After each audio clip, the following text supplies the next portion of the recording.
But I've now had multiple students where my best advice to them is to take 2 weeks off. One of the worst things you can do is probably take a mock test a day before. Straight that you can achieve your score goal. And you want to be really logical about that. All right. So something that you said really made a lot of sense to me was around lifestyle. I remember I can't get sleep when I'm like super stressed, and then I stress about not getting enough sleep while I am trying to sleep, and then I just go to the test like with like 2 hours of sleep. Um, Not a good feeling. So tell me a little bit more about what are your take on managing stress and lifestyle and things like that, and how that impacts your test score. Yeah, so I can actually give an actual example of how much lifestyle stress can impact a score. I can give you my own. So my first score was a 770 as well. And about midway through my teaching, I was just prepping to take a GMAT because I hadn't taken one in a while. And I was not sleeping terribly well. There was a lot of stuff going on in my family situation that I was having to take care of. And so there was like a lot of emotional stress around life as well. It wasn't just like sleep and busyness, but there was just like a lot of emotionally taxing stuff happening in my life.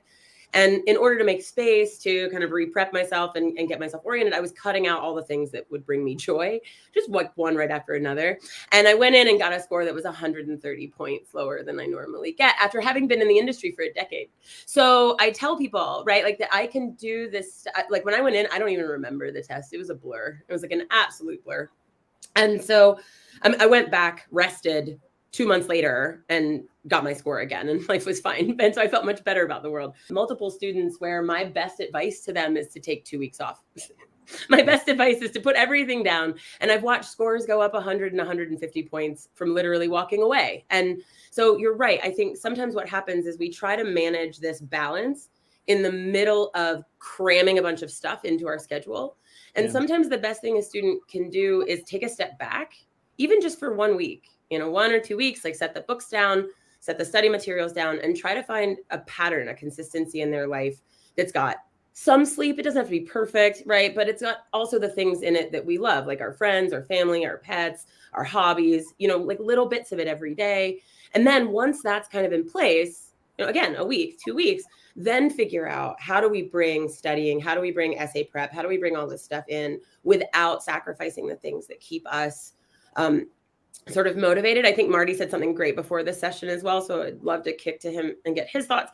But he sort of brought up this idea of kind of resilience around, it's going to be hard. It's going to be a tough road. You're going to get poor scores, or your improvement's not going to be what you want it to be overnight. Right. And so you need all these other aspects of your life to kind of bolster you along this hard road.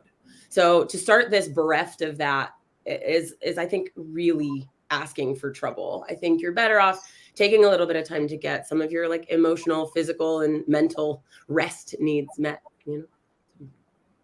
Marty, we just tagged you, so I'm going to circle back to you for your thoughts. Well, yeah, I think lifestyle is certainly important. And, I was totally into fitness while I was studying for the GMAT. Didn't let that go. Really felt that, the sleep really helps. Although I would say I also did a lot of practice late at night when I was burned out to get myself so that I was capable of performing when I was a little burned out. So you kind of want that as well. Yeah. And the other thing that really helps, part of your lifestyle is your inner life.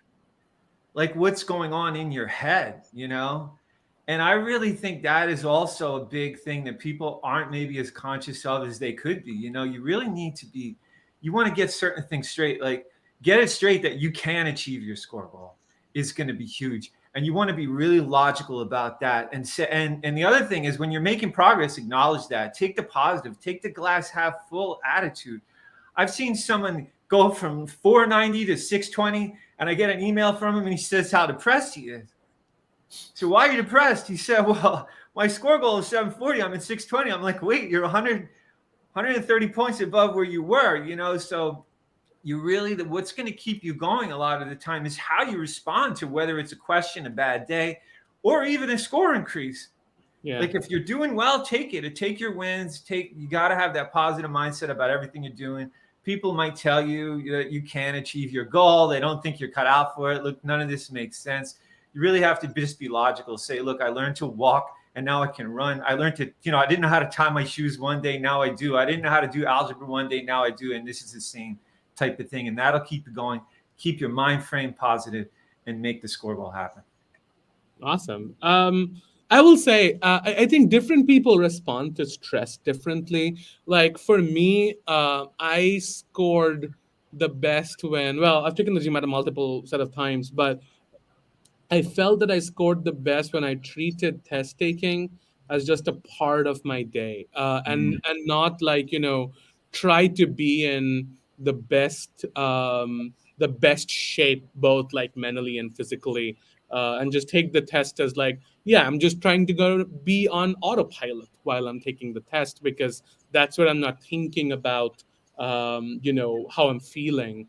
But that's like I tend to repress and suppress all my emotions anyway. So that kind of helps me there. Rajat, what are some of the examples of managing stress, anxiety, especially on the test day, that you have seen from your students? So let me just comment something on the lifestyle piece, and then I'll get to that. So I think when you talk about lifestyle, I think one of the first things, even we were talking about the last few days of the test, but I think even when you're starting your preparation, you've got to make sure that you have time to study for the GMAT. A lot of the times people say, I'm going to just start studying for the GMAT. They do a couple of days, they really stress themselves out. And then the third day, they haven't had enough sleep, they can't focus, and they aren't able to study. So I think one of the first things you've got to do is to figure out if you're going to put in 90 minutes, 2 hours a day, where are those 2 hours going to come from? Who are you not going to spend time with, and communicate with them? I mean, one of the big things about, when you think about a successful MBA application is showing leadership. One of the key traits of leadership is communication. So go back, communicate to your loved ones, your boyfriend, your girlfriend. Tell your friends that, hey, you won't be able to watch that web series with them. I think that's taking that time out, first off, is really important. Now, coming back to the test day piece, I think you've got to plan everything about the last 3 to 4 days before the test.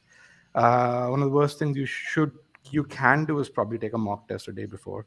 Absolutely don't do that. I mean, you win or lose your score during your prep phase. Your last 3 to 4 days should primarily be revision. And if you've done enough, if you have enough metrics prior to that, you should be confident in your preparation. That's one piece. The second piece is you should have a plan in terms of what is it that you're going to revise. I mean, your notes should be ready before the test.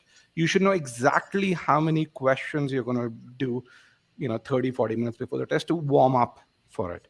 Don't do too much. If you want to run a marathon, you just don't want to spend too much energy just warming up for that marathon. But maybe about 5 or 6 questions in quant, 5 or 6 questions in verbal. And then those questions shouldn't be super hard, because if you make mistakes, then you're going to start doubting yourself.